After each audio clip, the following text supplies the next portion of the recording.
Hello मेरे प्यारे बच्चों, स्वागत है आप सभी का आपके इस यूट्यूब चैनल में। तो आज की इस क्लास में हम कराएंगे कक्षा 6 झारखंड बोर्ड गणित का प्रश्नावली 6.6। इससे पहले हमने बाकी के चैप्टर्स कराए हैं। अगर आपने उसे नहीं देखा है तो डिस्क्रिप्शन पे आपको उसकी लिंक मिल जाएगी या फिर आप प्लेलिस्ट में जाके सीरियली देख सकते हैं। तो चलिए बच्चों शुरू करते हैं।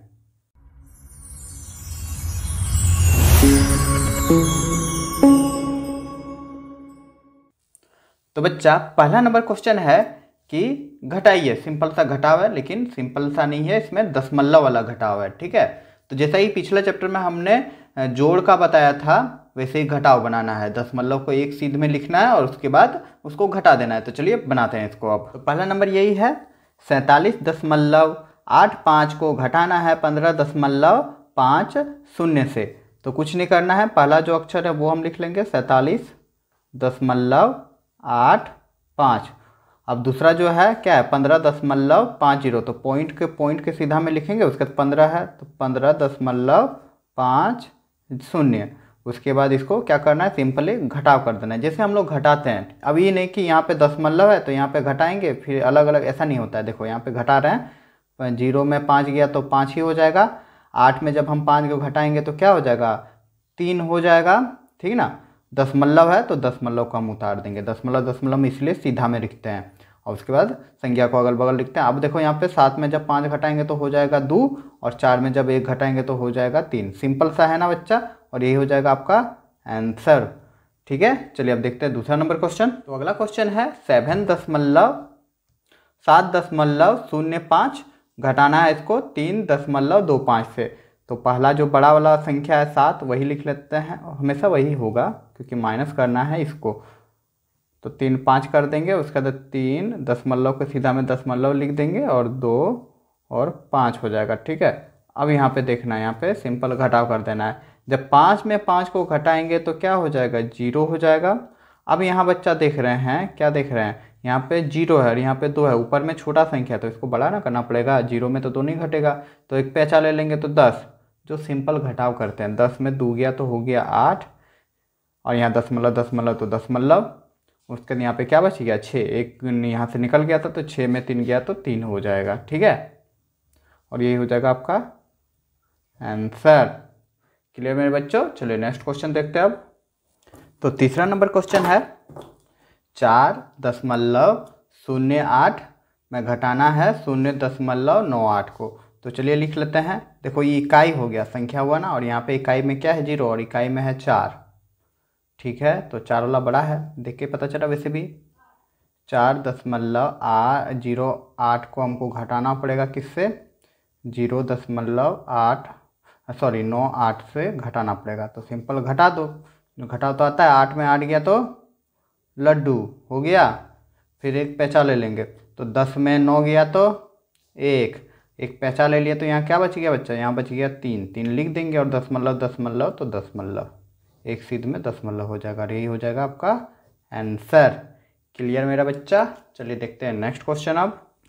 तो अगला क्वेश्चन है चौथा नंबर कि 121.850 में घटाना है 47.028 को।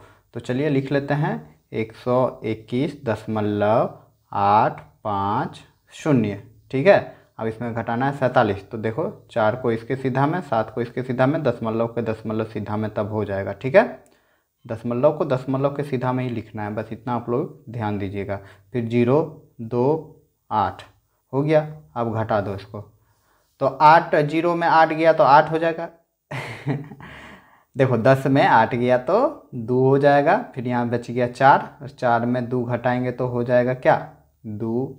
समझ में ना, पैंचा ले लिए, ये तो छोटा संख्या था ना। अब यहाँ से पैंचा ले लिए थे इसमें, ऐसा क्या पैंचा लिए थे।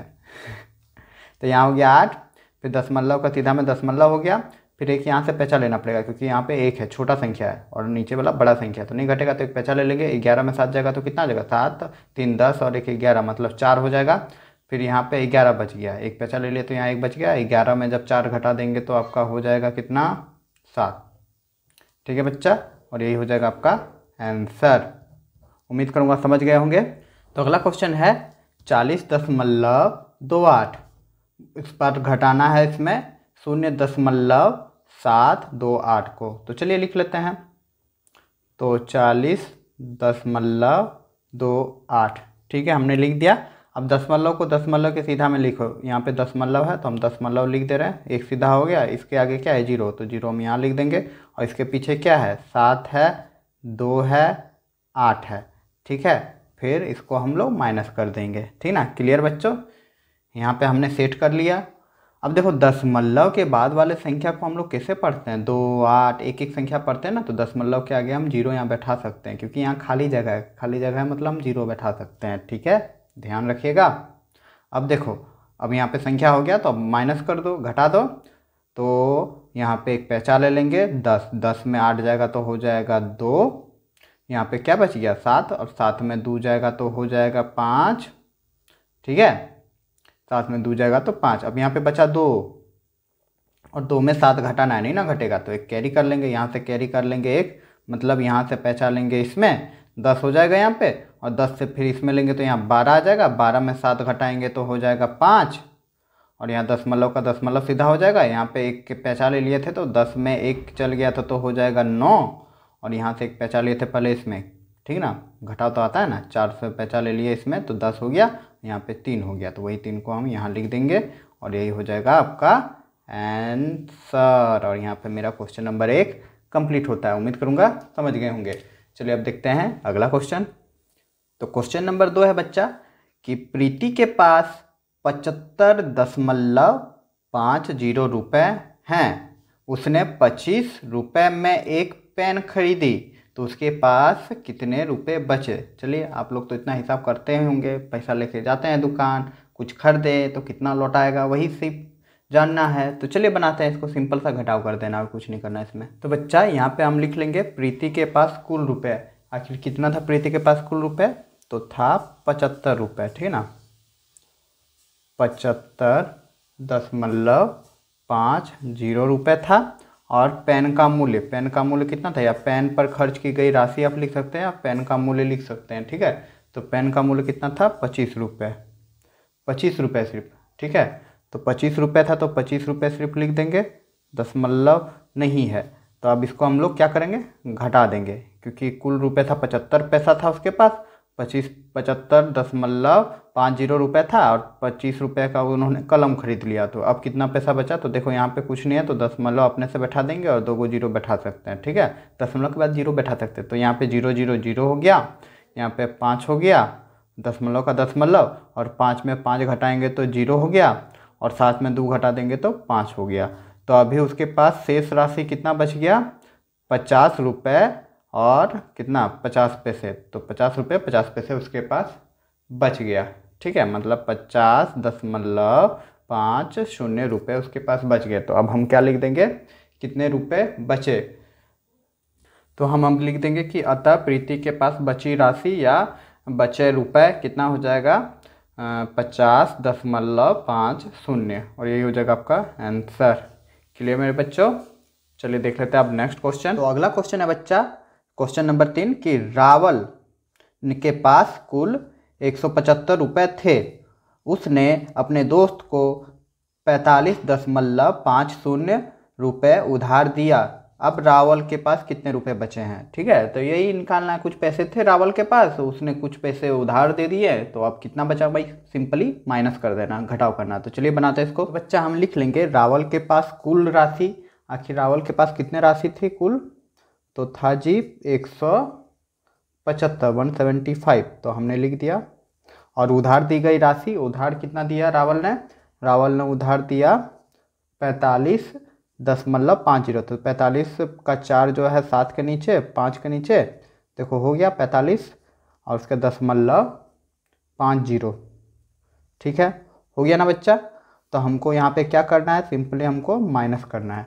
तो सिंपली हम माइनस कर देंगे यहाँ पे। ठीक है, तो देखो यहाँ पे दशमलव है, यहाँ पे दशमलव नहीं था तो अपने से दशमलव बैठा देंगे, और यहाँ पे आगे 2 0 बैठा सकते हैं। दशमलव के बाद हम कितनों 0 बैठा सकते हैं, कोई उसका महत्व नहीं होता है।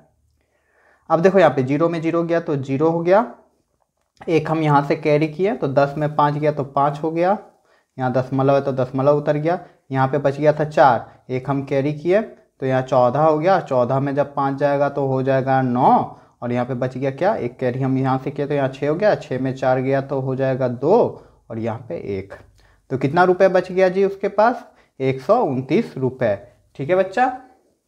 तो बच्चा हम यहाँ पे लिख देंगे, इसीलिए रावल के पास शेष राशि कितना हो गया? 129.50 रुपये। ठीक है, और यही हो जाएगा आपका आंसर। क्लियर मेरे बच्चों? चलिए देख लेते हैं अब नेक्स्ट क्वेश्चन। तो नेक्स्ट क्वेश्चन है बच्चा क्वेश्चन नंबर 4 कि रवीना के पास 14 मीटर 7 सेंटीमीटर लंबा कपड़ा है। उसने 7 मीटर 5 सेंटीमीटर लंबा कपड़े के से पर्दा बनाई। तो रवीना के पास बचे कपड़े की लंबाई ज्ञात कीजिए। ठीक है, इसमें भी वही है। रवीना के पास 14 मीटर 7 सेंटीमीटर का कपड़ा था, जिसमें उसने एक पर्दा बना लिया। कितना मीटर का? 7 मीटर और 5 सेंटीमीटर का। तो अब उसके पास कितना कपड़ा बच गया वही निकालना है। तो इसमें भी हम लोग को सिंपली माइनस करना है। तो चलिए बनाते हैं। तो बच्चा हम यहाँ लिख देंगे रवीना के पास कुल कपड़े, आखिर कुल कपड़े कितना था? तो था कुल कपड़े 14 मीटर और 7 सेंटीमीटर, 7 सेंटीमीटर। ठीक है, हमने लिख दिया। उसके बाद पर्दा बनने में लगा कपड़ा। पर्दा बनने में कितना कपड़ा लग गया जी? 7 मीटर। तो 7 को 4 के नीचे लिख देंगे, 7 मीटर और कितना है? 5 सेंटीमीटर कपड़ा लग गया। तो पूछ रहा था क्वेश्चन क्या कि अब उसके पास कितने कपड़े बचे। तो सिंपली हम घटाव कर देंगे, तो निकल जो आएगा वही बच जाएगा। तो देखो सेंटीमीटर का सेंटीमीटर है तो सेंटीमीटर ही हो जाएगा। अब यहाँ पे देखो 7 में 5 घटाएंगे तो हो जाएगा 2, 5 6 7 ना होता है, उसका मीटर का मीटर हो जाएगा। उसके बाद अब 14 में 7 घटाएंगे तो 7 हो जाएगा। ठीक है, तो 7 मीटर 2 सेंटीमीटर कपड़ा बच गया। तो हम लिख देंगे अब कि इसीलिए, एक डॉट ऊपर 2 डॉट नीचे, मतलब इसीलिए रवीना के पास बचे कपड़े हो जाएगा 7 मीटर और 2 सेंटीमीटर। यही हो जाएगा आपका आंसर। क्लियर मेरे बच्चों? चलिए देख लेते हैं अब नेक्स्ट क्वेश्चन। तो क्वेश्चन नंबर 5 है बच्चा कि राधा ने 5 किलोग्राम और मोहन ने 4 किलोग्राम 500 ग्राम चावल खरीदा। राधा ने कितना खरीदा? 5 किलोग्राम चावल खरीदा और मोहन ने 4 किलोग्राम 500 ग्राम मतलब 4.5 किलो चावल खरीदा। तो बताइए किसने अधिक चावल खरीदा और कितना अधिक? तो सिंपल सी बात यहाँ दिख रहा है, राधा ने अधिक चावल खरीदा क्योंकि वह 5 किलोग्राम चावल खरीदा, जबकि मोहन ने आपका 4 किलो ही चावल खरीदा था। ठीक ना? तो यहाँ पे लिख देंगे कि राधा ने अधिक चावल खरीदा और कितना अधिक खरीदा वो निकाल लेते हैं। तो बच्चा हम यहाँ पे लिख देंगे कि राधा द्वारा खरीदा गया चावल आखिर कितना खरीदा था राधा ने? राधा ने खरीदा था 5 किलोग्राम। ठीक ना? तो किग्रा लिख देंगे, 5 किग्रा, 5 किलोग्राम राधा ने खरीदा था। और मोहन ने कितना खरीदा था? 4 किग्रा, 4 किलोग्राम और 500 ग्राम खरीदा था। तो लिख देंगे 500 ग्राम। तो बच्चा यहाँ देख के ही समझ में आ रहा है कि राधा ने अधिक खरीदा है, ये 5 किलोग्राम खरीदा जबकि ये 4 किलोग्राम ही खरीदा है। ठीक है, तो अब हम इसको माइनस कर देंगे यहीं पे। तो माइनस करने से पहले हम यहाँ पे देख लेते हैं, यहाँ सिर्फ 5 किलोग्राम है, ग्राम में नहीं दिया हुआ है। तो हम अपने से यहाँ पे 3 गो संख्या है तो 3 गो जीरो बैठा देंगे। जब नहीं दिया हुआ है तो अपने से हम 0 0 0 बैठा सकते हैं और यहाँ पे ग्राम लिख सकते हैं। ठीक है, तो बैठा देंगे ऐसे। आप लोग भी बैठा दीजिएगा। यहाँ पे दिया हुआ नहीं है, वैसे भी 4.5 किलोग्राम को क्या लिखते हैं? 4.5 ग्राम लिखते हैं ना।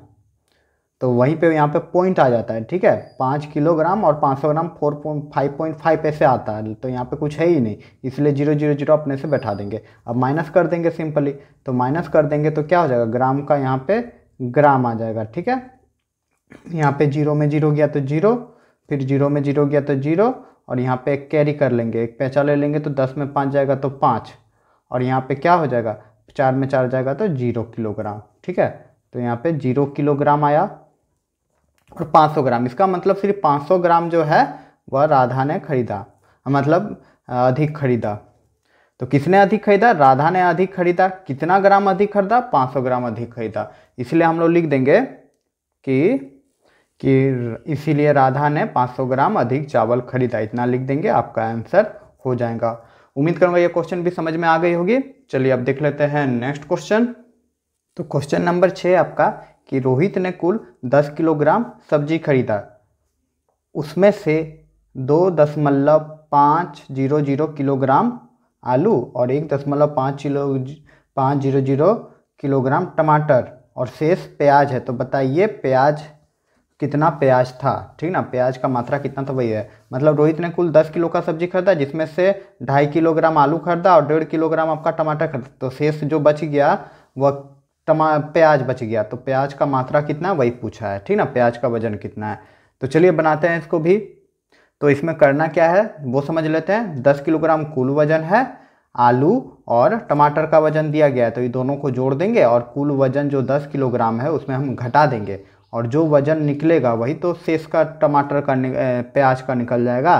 तो चलिए बनाते हैं। तो बच्चा यहाँ हम लिख लेंगे कुल सब्जी का वजन कितना है 10 किलोग्राम, जिसमें से आलू का वजन कितना है 2.500 किलोग्राम और टमाटर का वजन कितना है 1.50 किलोग्राम, ठीक ना। तो आलू और टमाटर का दोनों का वजन यहाँ पे हम निकाल लेते हैं। तो दोनों का वजन क्या हो जाएगा, ये दोनों को आपस में जोड़ देंगे, ठीक है, दोनों का वजन तब निकल जाएगा। तो यहाँ लिख देंगे इसीलिए आलू टमाटर का वजन, आलू लिख लेंगे इसीलिए आलू और टमाटर का वजन। थोड़ा एडजस्ट कर लीजिएगा, सही से नहीं लिखाया।